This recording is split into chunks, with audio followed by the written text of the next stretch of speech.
Shalom sidang jemaat GSJ Jaminlong, selamat hari Minggu dan selamat hari Paskah.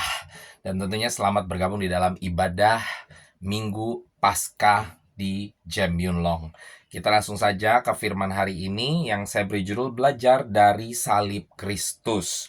Dan saya berdoa biarlah firman hari ini akan membangun kita lebih lagi di dalam dasar iman kita dan memberkati kita lebih lagi di dalam suasana Paskah ini. Mari kita belajar dari salib Kristus. Kita baca dari firman 1 Petrus pasal 2 ayat 24. Seperti biasa, yang bisa bangkit berdiri, mari kita baca bersama sambil berdiri. Kalau tidak masalah, kita baca bersama-sama. 1 Petrus 2 ayat 24. 2, 3. Ia sendiri telah memikul dosa kita di dalam tubuhnya di kayu salib, supaya kita yang telah mati terhadap dosa hidup untuk kebenaran. Oleh bilur-bilurnya kamu telah sembuh. Mari kita berdoa. Bapa di surga, kami bersyukur hari ini kami boleh kembali merayakan Paskah Tuhan, yang mengingatkan kami akan kemenangan Engkau terhadap kematian Tuhan, sehingga kami yang percaya kepada Engkau tidak akan mati sekalipun kami meninggalkan dunia ini. Kami akan tetap hidup kekal bersama dengan Engkau Tuhan. Untuk itu beracara Tuhan di dalam ibadah kami dari awal, tengah hingga akhir Tuhan, supaya kami boleh dibangun lebih lagi oleh firman-Mu Tuhan, dan tidak satupun kami meninggalkan ibadah hari ini dengan tangan hampa, tapi diperbaharui oleh pengetahuan akan Engkau Kristus Yesus Tuhan kami. Dalam nama Yesus kami berdoa dan mengucap syukur. Haleluya. Mari kita semua katakan amin. Puji Tuhan. Saudara, apa yang dapat kita pelajari dari karya salib Kristus? Kita tahu bahwa Yesus telah memikul dosa kita pada saat dia disalibkan, dan oleh karena salib Kristus kita pun disembuhkan. Dan bukan saja secara jasmani, tetapi terlebih dari itu secara rohani kita disembuhkan, kita dipersatukan kembali di dalam hubungan kita dengan Allah, dengan pencipta kita. Yang percaya katakan amin. Kita mau mempelajari dari 7 perkataan terakhir Yesus di kayu salib, ya. Yang pertama, saudara-saudara, pengampunan. Ya, Lukas 23 ayat 34 berbunyi, Yesus berkata, "Ya Bapa, ampunilah mereka, sebab mereka tidak tahu apa yang mereka perbuat." Dan mereka membuang undi untuk membagi pakaiannya. Yesus meminta kepada Bapa di surga untuk mengampuni orang-orang yang saat itu sedang menyalibkannya, sedang mencemoohnya, ya, sedang menyiksanya. Saudara bayangkan, ya. Inilah kasih Kristus. Kita harus pelajari, ya. Yesus saja bisa mengampuni orang-orang tersebut, dan bahkan oleh karena misinya untuk mengampuni saya dan saudara, dia rela untuk disalibkan. Dia tidak seharusnya datang ke bumi bahkan, ya, tapi dia mau datang menjadi sama dengan kita manusia untuk pengampunan bagi kita seluruh umat manusia. Mari kita belajar, saudara. Kita jadi gereja Tuhan, anak-anak Tuhan yang menyebut diri sebagai orang Kristen. Seringkali kita masih mau memegang erat itu kepahitan, ya, kecewaan, ya, tidak mau mengampuni, ya. Mari kita, kalau sudah katakan kita memegang erat Yesus, harusnya kita melihat Yesus yang mampu memberikan pengampunan. Kita pun yang memegang dia dengan erat harus mampu untuk mengampuni orang yang bersalah kepada kita, dan bukannya memegang erat kepahitan atau kekecewaan tersebut, saudara-saudara. Mari kita belajar dari salib, ya, bagaimana belas kasihan Tuhan terhadap umat manusia begitu nyata, ya. Bahkan saat dia sedang melalui penyalipan tersebut pun dia bisa mengampuni orang-orang yang bersalah pada saat itu. Efesus 4 ayat 32 berbunyi, "Tetapi hendaklah kamu ramah seorang terhadap yang lain, penuh kasih mesra dan saling mengampuni, sebagaimana Allah di dalam Kristus telah mengampuni kamu." Jadi saudara, kita mengampuni karena Allah sudah terlebih dahulu melalui Yesus Kristus mengampuni saya dan saudara-saudara. Kalau tidak, kita tidak mungkin merayakan Paskah, saudara-saudara. Kalau tidak, kita tidak mungkin belajar dari 7 perkataan terakhir Yesus Kristus di kayu salib. Itu semua oleh karena pengampunan Tuhan bagi saya dan saudara. Jadi marilah kita sebagai anak Tuhan juga mengampuni orang yang bersalah kepada kita. Yang percaya katakan amin. Yang kedua, saudara-saudara, kita pelajari dari karya salib Tuhan adalah keselamatan. Lukas 23 ayat 43 berbunyi, kata Yesus kepadanya, "Aku berkata kepadamu, sesungguhnya hari ini juga engkau akan ada bersama-sama dengan aku di dalam Firdaus."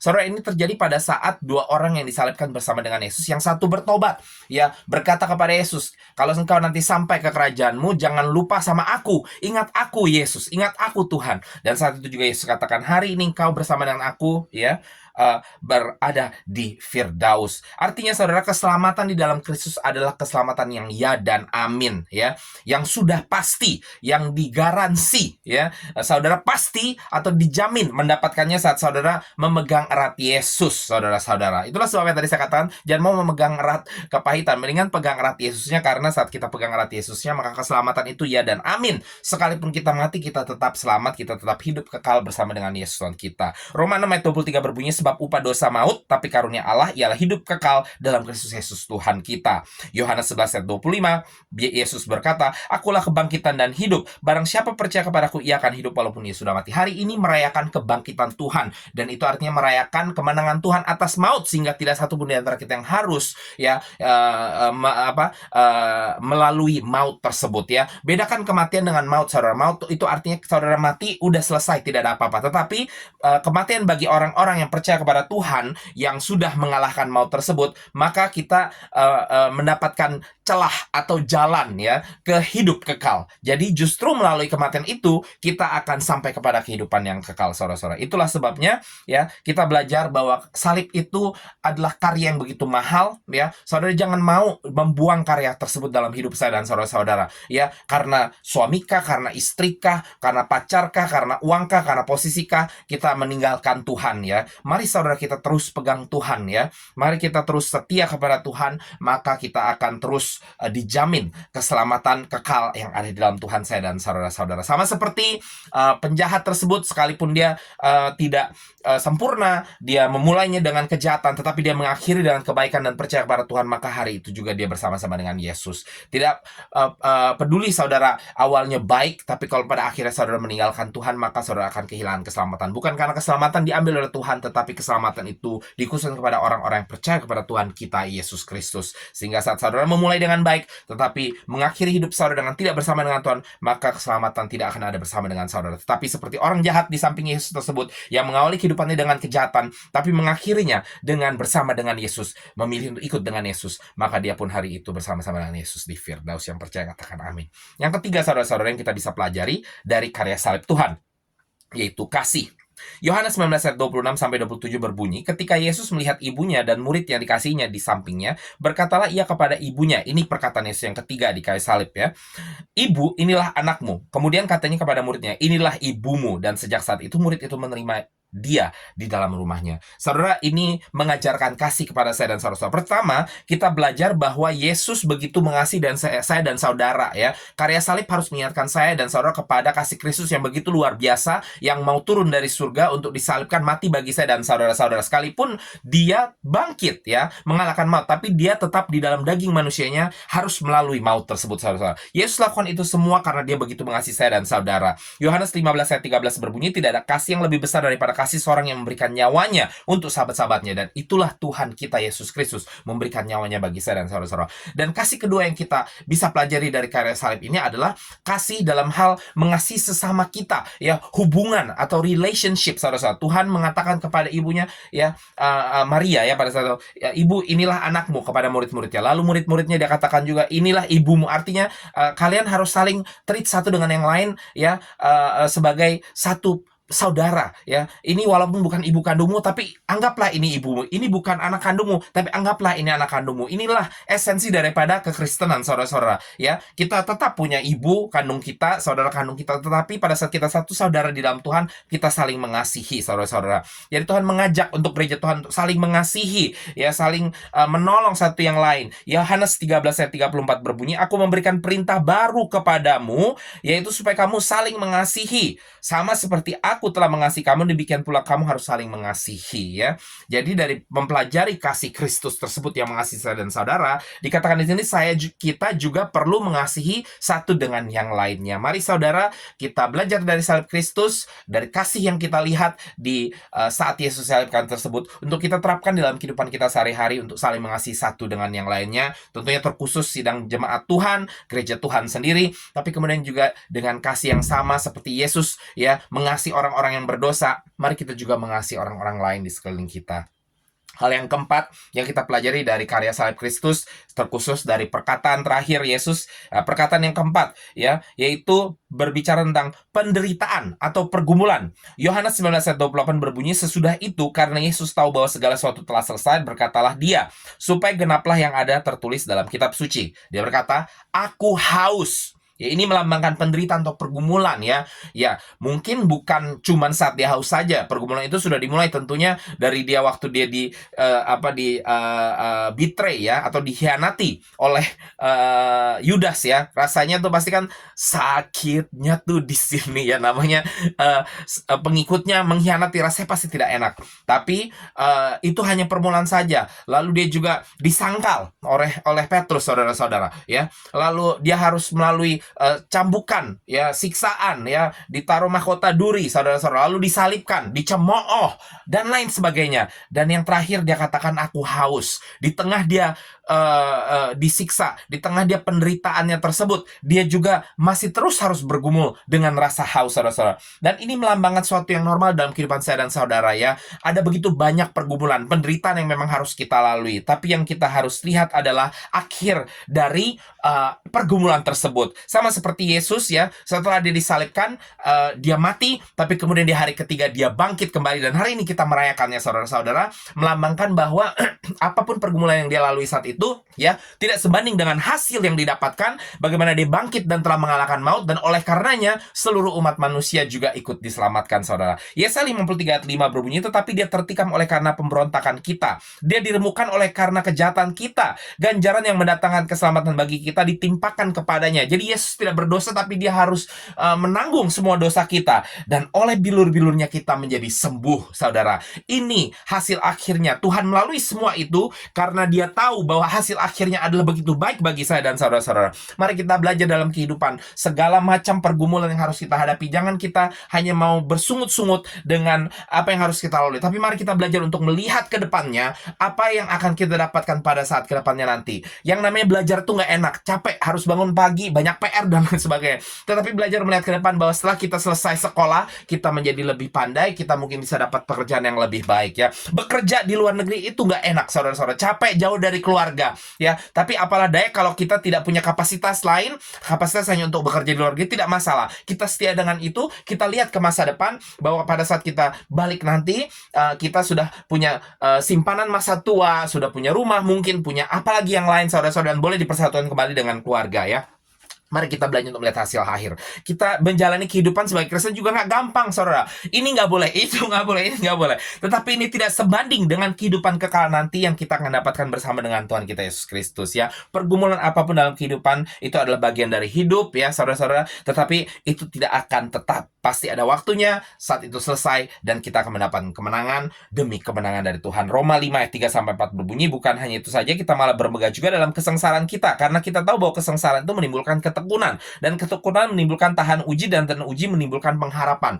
Jadi saudara, pada saat kita melalui pergumulan demi pergumulan, sesungguhnya pergumulan tersebut pada saat kita bisa setia di dalam Tuhan, maka mereka akan menjadi penguatan bagi saya dan saudara. Mereka akan menjadi sebuah training ya, membuat kita menjadi orang-orang yang lebih kuat, saudara-saudara. Kenapa? Karena kita sudah ditempa, kita sudah melalui hal tersebut, kita sudah mengerti lika-likunya, dan kita sudah tidak menjadi cengeng lagi, kita menjadi kuat. Yang percaya katakan amin. 1 Petrus 5 ayat 10 berbunyi, Allah sumber segala kasih karunia telah memanggil kamu dalam Kristus kepada kemuliaannya yang kekal, melengkapi, meneguhkan, menguatkan, dan mengokohkan kamu sesudah kamu menderita seketika lamanya. Jadi artinya ada seketika, ada waktunya, ada masanya, sehingga tidak perlu takut, saudara-saudara. Setelah masa pergumulan itu sudah selesai, Tuhan akan berikan kemenangan ya. Dan mungkin nanti akan ada pergumulan lagi, tidak perlu takut. Tuhan yang sama yang membawa saudara keluar dari pergumulan tersebut adalah Tuhan yang akan juga mengeluarkan saudara pergumulan demi pergumulan selanjutnya. Yang percaya katakan amin. Hal yang kelima, saudara, perasaan ditinggalkan. Ini perkataan kelima di Kaisar yang Tuhan katakan. Markus 15 ayat 34 berbunyi, pada jam 3 berserulah Yesus, Eloi, Eloi, lama sabachthani. Artinya, Allahku, Allahku, mengapa engkau meninggalkan aku? Yesus merasakan Allah meninggalkan dia karena pada saat itu seluruh dosa umat manusia dia pinggul di pundaknya, saudara-saudara. Sehingga dosa-dosa yang tidak baik, yang najis, yang tidak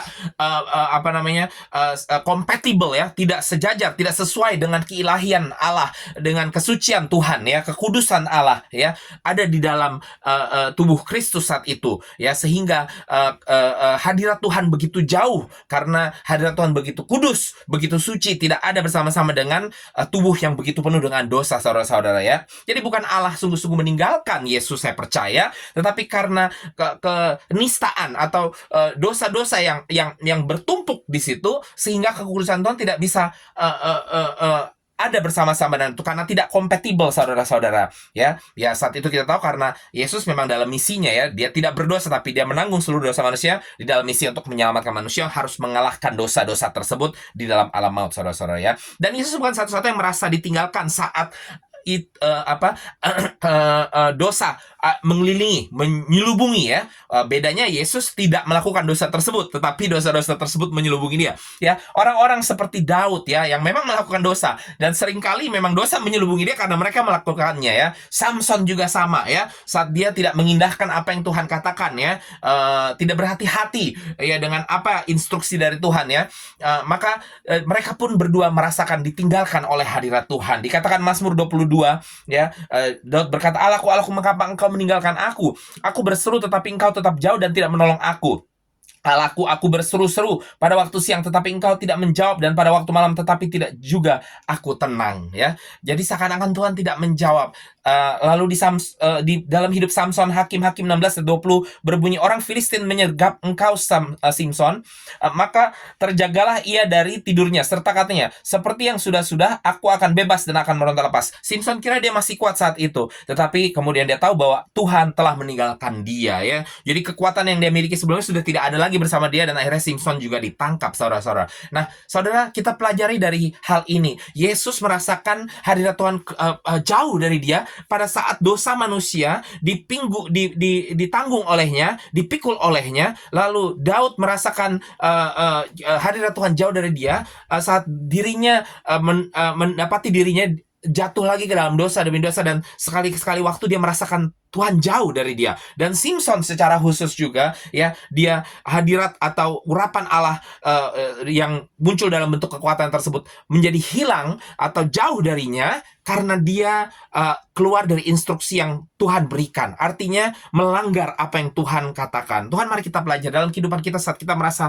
Tuhan jauh dari kita. Tuhan tidak pernah mau jauh dari saya dan saudara. Perhatikan, kalau dia mau jauh dari saya dan saudara, dia tidak mungkin mau turun ke dunia untuk disalibkan, untuk kita dipulihkan kembali, disembuhkan oleh bilur-bilurnya dan boleh dipersatukan dengan Allah, saudara. Tetapi kita yang membuat seringkali Allah menjauh dari kita, karena Allah dengan begitu kudus, dengan kekudusannya tidak kompatibel, tidak sejajar dengan hal-hal yang dosa ya, saudara-saudara. Dan kita yang terus berkutat dalam dosa ini seringkali merasakan jauh dari Allah ya. Jadi saudara, jangan menyalahkan Allah menjauhkan diri, tapi kita yang menjauhkan diri dari hadirat Allah dengan melakukan hal-hal yang dosa tersebut. Tapi kabar baiknya, Allah tidak akan pernah mau sungguh-sungguh menjauh dari saya dan saudara-saudara. Itulah sebabnya ada karya salib, saudara-saudara, ada pengampunan, saudara-saudara.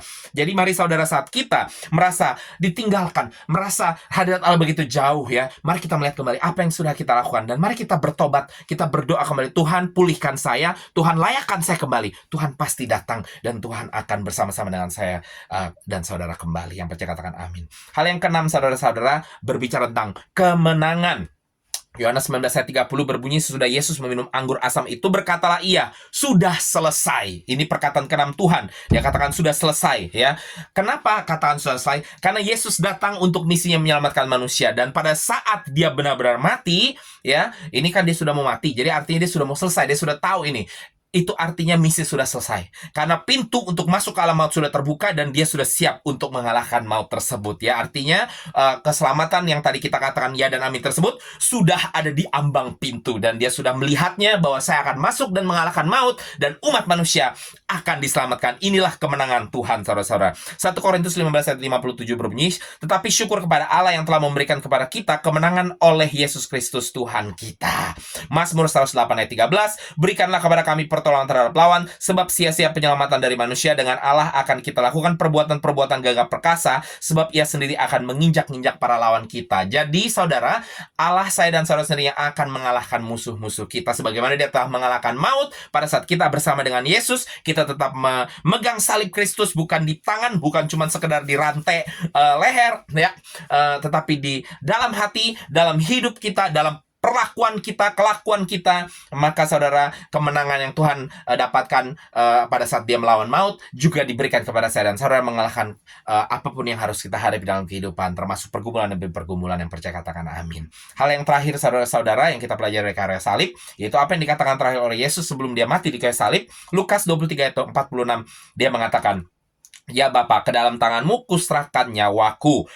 Saudara, ini menunjukkan penyerahan total, ya, penyerahan total, berserah kepada Tuhan. Dan mari kita belajar, ya, Yesus saja yang harusnya tidak perlu melakukan itu, dia bisa berserah kepada rencana Tuhan, dia bisa berserah kepada rencana untuk menyelamatkan manusia, menyelesaikan seluruhnya. Maka kita juga harus belajar berserah, ya, kepada rencana atau rancangan yang Tuhan sudah berikan untuk saya dan saudara. Filipi 2 ayat 5-8 mengingatkan bahwa Yesus itu dia mampu mengosongkan dirinya, mengambil rupa sebagai seorang hamba dan menjadi sama dengan manusia, padahal dia tidak perlu, saudara-saudara, tapi dilakukan itu sampai mati. Dia taat, bahkan sampai mati di kayu salib, saudara-saudara. Dia merendahkan dirinya. Mari saudara, kita anak-anak Tuhan, ya, mari kita mau menyerahkan diri secara total kepada Tuhan dan kepada rancangannya. Sekalipun mungkin situasi yang kita hadapi seakan-akan merendahkan diri saya dan saudara.